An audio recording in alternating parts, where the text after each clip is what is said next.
वंदे मातरम छात्रों, मैं सुनील कुमार आप सभी के लिए निःशुल्क शिक्षा मैं ऑनलाइन क्लासेस लेकर के आया हूं, जो विषय गणित का है। कक्षा 1 से 5 तक यानी लेकिन 8 तक के लिए है।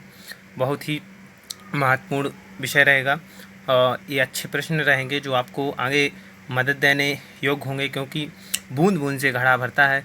इसलिए छोटी सी छोटी बातों को पढ़ करके हम आगे बढ़ सकते हैं।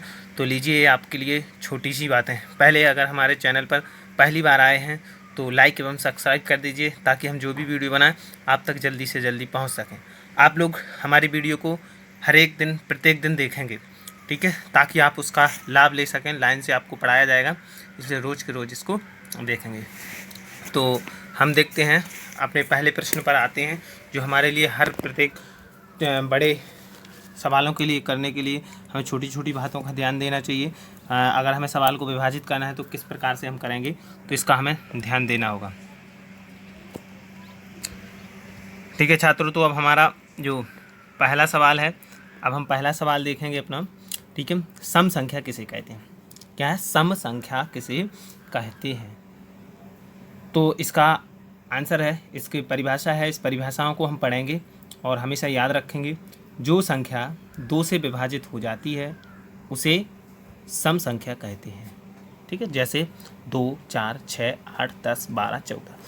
तो जो 2 से विभाजित हो जाती हैं, यानी जिन संख्याओं में 2 से भाग चला जाता है, जैसे 2 है, 4 है, 6 है, 8 है, इनमें 2 से भाग चला जाएगा।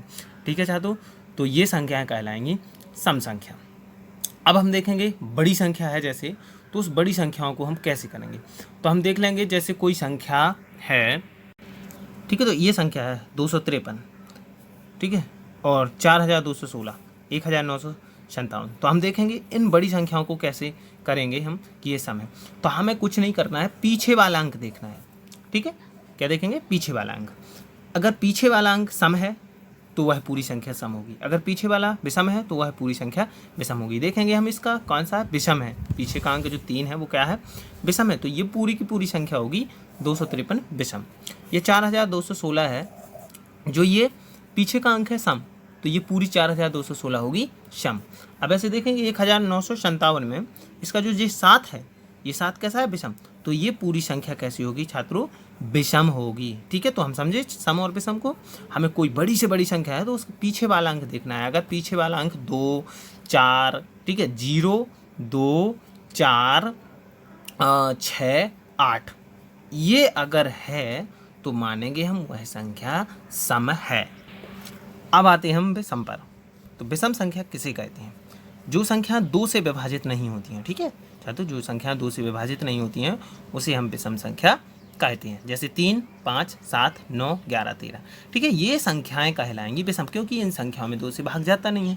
तो यही हम देखेंगे बड़ी संख्या में, जो पीछे का अंक, ठीक है, विषम होगा। 3, 5, ठीक है, 7, 1, ये होगा, तो वो संख्याएं मानी जाएंगी आपकी विषम संख्याएं। ठीक है, तो सम विषम क्लियर होगा। ये बहुत ही जल्दी से हम लोगों को याद हो चुका है। तो देखेंगे अब हम आगे चलेंगे, भाज्य संख्या किसे कहते हैं? ठीक है छात्रों, भाज्य संख्या, भाज्य मतलब जो कट जाती है, विभाजित हो जाती है। तो अब आगे देखेंगे जो संख्या एक तथा स्वयं को छोड़कर, क्योंकि एक से और स्वयं संख्या से तो सभी संख्याएं कटती हैं। ठीक है, तो इनको हमें छोड़ देना होता है। ठीक है, एक और स्वयं को छोड़कर किसी दूसरी संख्या से विभाजित हो जाती है, उसे हम भाज्य संख्या कहते हैं। जैसे 4 है, 2 से विभाजित हो रही, 6 है, 2 से भी हो रही, और 3 से, क्योंकि 2 तिया 6 और 3 के पहाड़ में 3 दूनी 6। ऐसे ही ये सभी संख्याएं क्या कहलाएंगी? भाज्य, क्योंकि ये कट रही हैं। अब हम आएंगे सीधे छात्रों, अभाज्य संख्या किसे कहते हैं? क्या छात्रों? अभाज्य, जो संख्या एक तथा स्वयं को छोड़कर किसी दूसरी संख्या से विभाजित नहीं होती, उसे कहते हैं हम छात्रों क्या? अभाज्य संख्या। तो जैसे अभाज्य संख्या कौन कौन सी हैं? 2 है, 3 है, 5 है, 7 है, 11 है, 13 है, 17 है, 19 है और 23 है। ये संख्या किसी दूसरी संख्या से नहीं कटेंगे। अब छात्रों जैसे 21 है, तो 21 क्या है? भाज्य, क्योंकि वो कितने से कटती है? 3 से कटती है और 7 से कटती है। ठीक है, तो ये जो किसी संख्या से नहीं कटेगी, एक को और स्वयं को छोड़कर, क्योंकि स्वयं से तो सभी कट जाती हैं, तो इनको कहेंगे हम क्या? अभाज्य, जो ठीक है किसी दूसरी संख्या से नहीं कटती है। तो ये हमारा क्लियर हुआ। अब आते हैं आरोही क्रम। क्या छात्रों? आरोही क्रम। अब जब आप लोग प्रार्थना करते हैं, क्या करते हैं? प्रार्थना, तो अध्यापक टीचर बोलते हैं प्रार्थना में कि आप सभी आरोही क्रम में लगिए, पहले छोटा लगिए, फिर उससे बड़ा, फिर उससे बड़ा, फिर उससे बड़ा, लगाते हैं ना छात्रों। तो यही कहलाता है आरोही क्रम, यानी घटते से बढ़ते हुए क्रम को आरोही क्रम कहते हैं। जैसे पहले 1, 2, फिर 3, फिर 4, यानी 5, यानी पहले छोटा फिर बड़ा, फिर पहले घटा है, घटते से फिर क्या होता जा रहा है? बढ़ता जा रहा है। तो ये कहलाएगा आरोही क्रम। अब इसके बाद अवरोही क्रम, तो यानी इसका उल्टा होता है बिल्कुल, यानी बढ़ते से घटते हुए क्रम को हम अवरोही क्रम कहते हैं। इसको लिखना है छात्रों और याद करना, लाइन से आप लोग एक फेयर बनाएंगे और इस पर लाइन से लिखते जाएंगे, ताकि जितने भी क्वेश्चन आंसर होंगे वो आप सभी लिखते जाएंगे, क्योंकि अब हम अगली भाग 2 वीडियो में हम इससे संबंधित सवाल क्वेश्चन आंसर करेंगे, जो आपको बहुत ही ठीक है लाभदायक होंगे।